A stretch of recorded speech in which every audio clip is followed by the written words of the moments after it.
Bien. Après un peu de papotage, on va passer au message. Donc, merci Seigneur parce qu'il nous a donné sa parole. Ah, un petit oubli.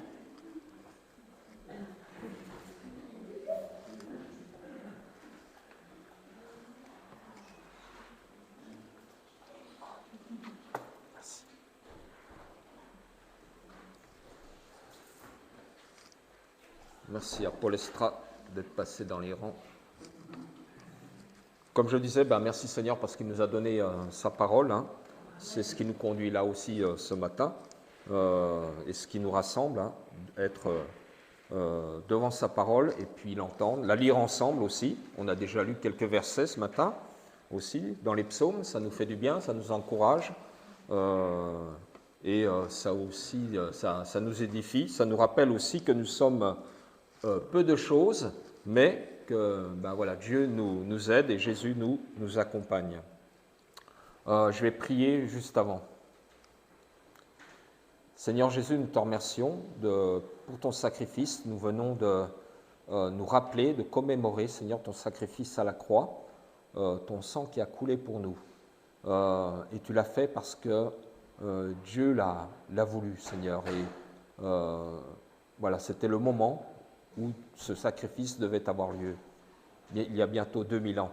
Et Seigneur, nous sommes rassemblés ce matin parce que aussi nous voulons passer du temps ensemble, Seigneur, pour te louer, pour t'adorer, pour partager aussi ta parole, Seigneur, et aussi partager nos joies, aussi nos peines, mais aussi nous rappeler que nous avons un même Sauveur, Seigneur, un même Dieu qui nous unit, Seigneur, et qui nous permet aussi d'être rassemblés ici ce matin. Amen. Amen. Alors on va faire une lecture dans la première épître aux Corinthiens, au chapitre 1, et les versets 1 à 10, donc le début de l'épître aux Corinthiens. Et Paul qui se présente et qui démarre cette lettre aux Corinthiens. Alors c'est vrai que des fois on se dit, ça a été écrit il y a fort longtemps, mais c'est aussi quelque chose d'actuel pour nous aujourd'hui, ici dans notre petite église locale. Et ce matin on est un petit peu plus nombreux, donc on a l'impression que c'est la rentrée des classes. Donc ça fait plaisir aussi de voir que le Seigneur nous rassemble et qu'on a eu aussi envie de venir. Alors, première épître aux Corinthiens, au chapitre 1 et versets 1 à 10, et puis donc ça va s'afficher aussi à l'écran. Il est dit, Paul, apôtre de Jésus-Christ, appelé à cette mission par la volonté de Dieu, et le frère Sosthène. Donc Paul ne se présente pas comme facilement comme ça, et il est appelé à cette mission par la volonté de Dieu. Et on se souvient de l'appel que Dieu a fait sur le chemin de Damas à Paul, qui était à l'époque Saul. Donc Paul, apôtre de Jésus-Christ, appelé à cette mission par la volonté de Dieu, et le frère Sosthène, salue l'Église de Dieu établie à Corinthe, ceux qui se sont consacrés à Jésus-Christ. Alors, pensons à nous aujourd'hui, qui lisons cette lettre. Est-ce que, on se met là-dedans, on reçoit cette lettre. Ceux qui se sont consacrés à Jésus-Christ, donc est-ce que nous sommes consacrés à Jésus-Christ, et qui, dans la communion vivante avec lui, ont été appelés à mener une vie sainte, en union avec tous ceux qui, en quelque lieu que ce soit, invoquent le nom de notre Seigneur Jésus-Christ et savent qu'il est leur Seigneur aussi bien que le nôtre. Ces paroles, je trouve, sont importantes pour nous. Nous sommes appelés à mener une vie sainte. en union avec tous ceux qui, en quelque lieu que ce soit, invoquent le nom de notre Seigneur Jésus-Christ. Donc nous ne sommes pas les seuls à invoquer le nom de notre Seigneur Jésus-Christ ce matin. Et savoir qu'il est leur Seigneur aussi bien que le nôtre. Est-ce que chacun d'entre nous sait que le Seigneur est son Seigneur, hein, comme les autres. Il est notre Seigneur. Que la grâce et la paix vous soient accordées par Dieu notre Père et par le Seigneur Jésus-Christ. Tous les deux sont toujours liés. Hein. Dieu le Père et le Seigneur Jésus-Christ, son Fils. Verset 4, « Je ne cesse d'exprimer ma reconnaissance à Dieu pour la grâce divine qu'il vous a accordée dans la communion avec Jésus-Christ. » Donc nous avons reçu la grâce de Dieu, des bénédictions.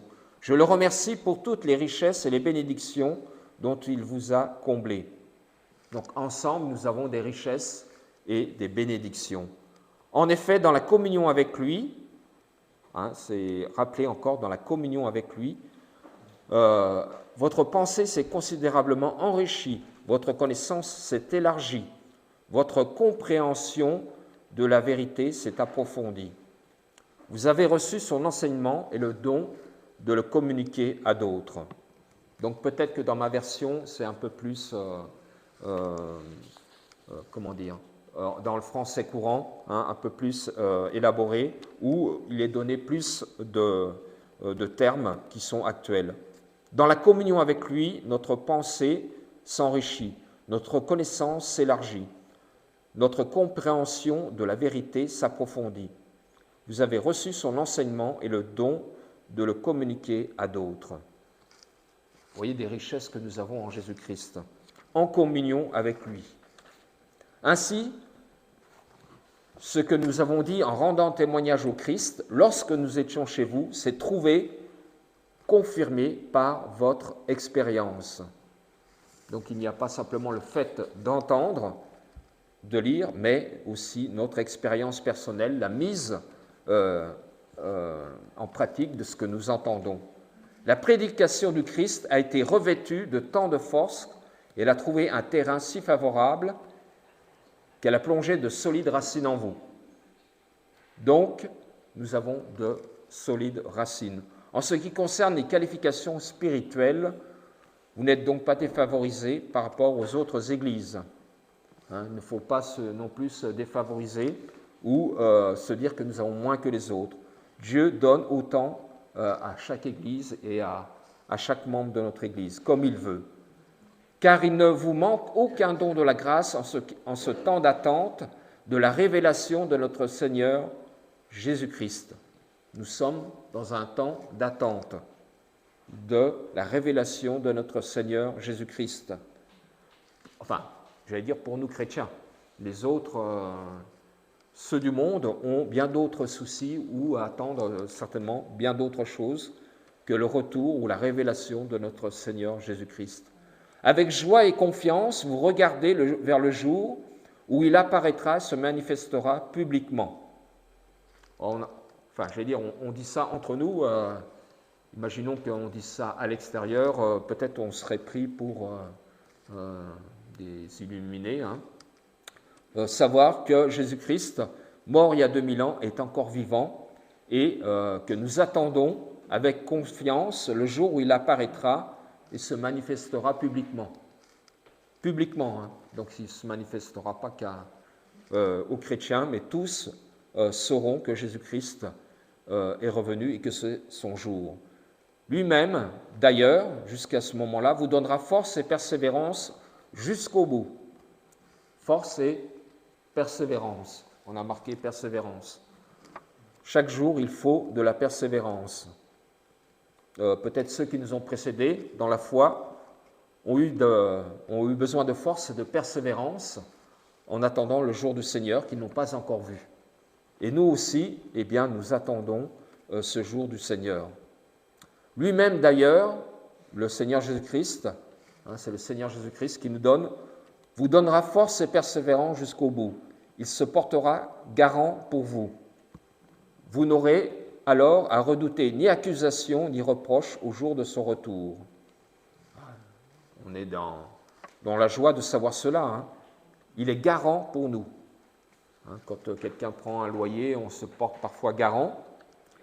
Mais parfois, on est un peu, on se dit, bon, pourvu qu'il n'y ait pas de problème, parce que voilà, ça va nous retomber dessus, on est garant, donc on s'engage. Donc Jésus s'est engagé pour nous. Si c'est Jésus qui s'engage pour nous, nous n'avons rien à craindre.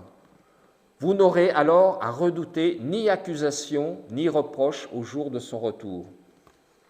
On a célébré la Sainte Seine, nous sommes couverts par son sang, si nous avons cru en lui, et nous n'avons rien à craindre au jour de son retour. Car le Dieu qui vous a appelé à la communion de son Fils Jésus-Christ, notre Seigneur, est fidèle, il tient ses promesses. Le Dieu qui vous a appelé est fidèle, il tient ses promesses.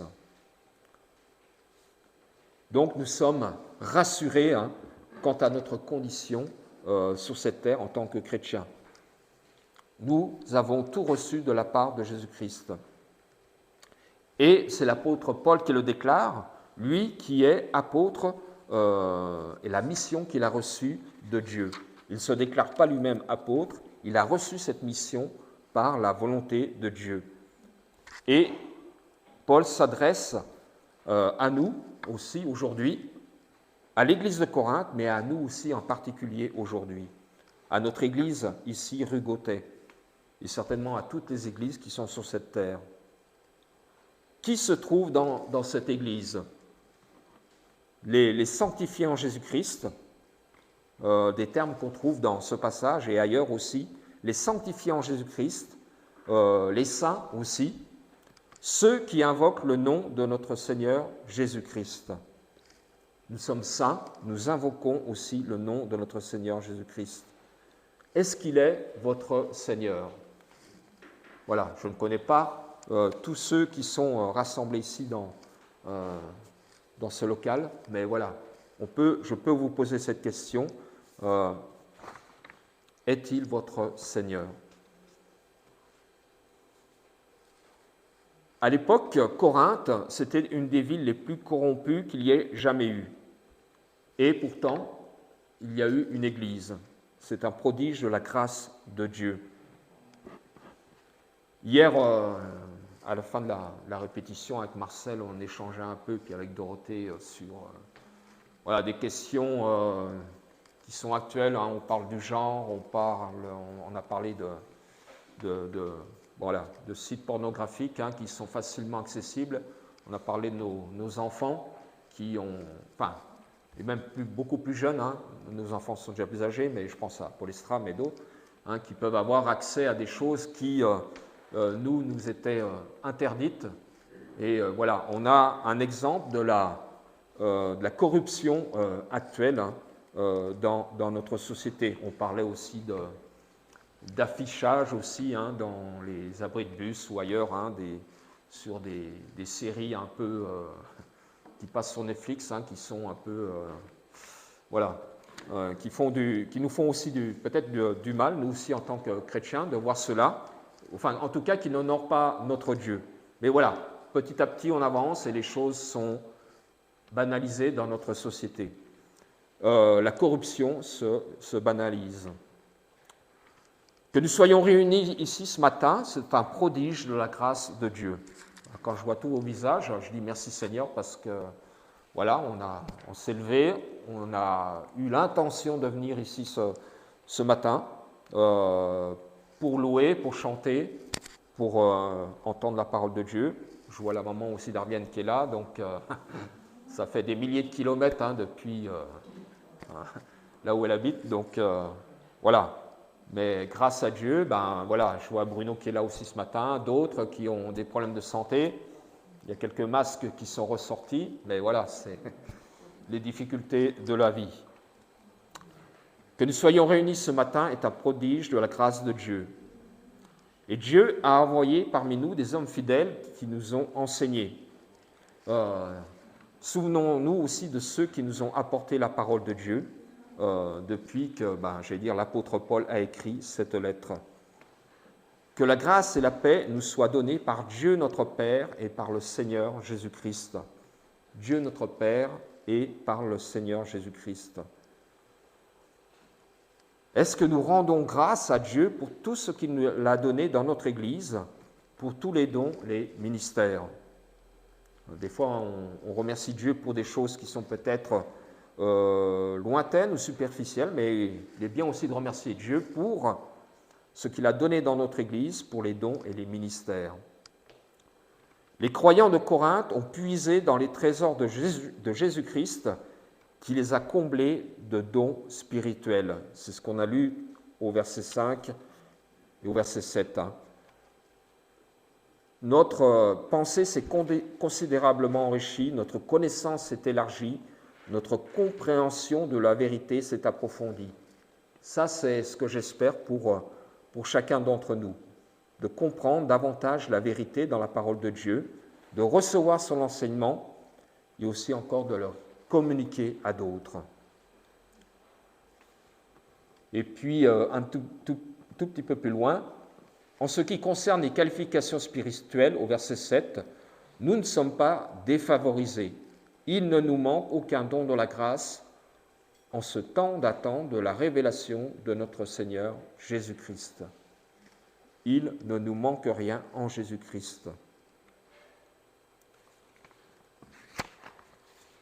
Paul rappelle que ce qui est important, autant que les dons, c'est l'attachement à Jésus-Christ et l'attente de son retour. Ce qui est important, il y a les dons, mais c'est aussi l'attachement à Jésus-Christ et l'attente de son retour. Il nous affermira jusqu'à la fin, jusqu'au jour de notre Seigneur Jésus-Christ. C'est ce qui est écrit. Ce n'est pas moi qui le dis, je répète ce que j'ai lu dans la parole de Dieu. Il nous affermira jusqu'à la fin, jusqu'au jour de notre Seigneur Jésus-Christ.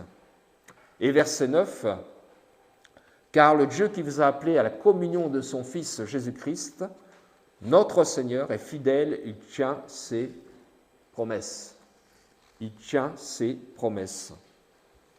Est-ce qu'on en est convaincu? Est-ce qu'on se le rappelle tous les jours aussi? Jésus-Christ, notre Seigneur, est fidèle. Il tient ses promesses.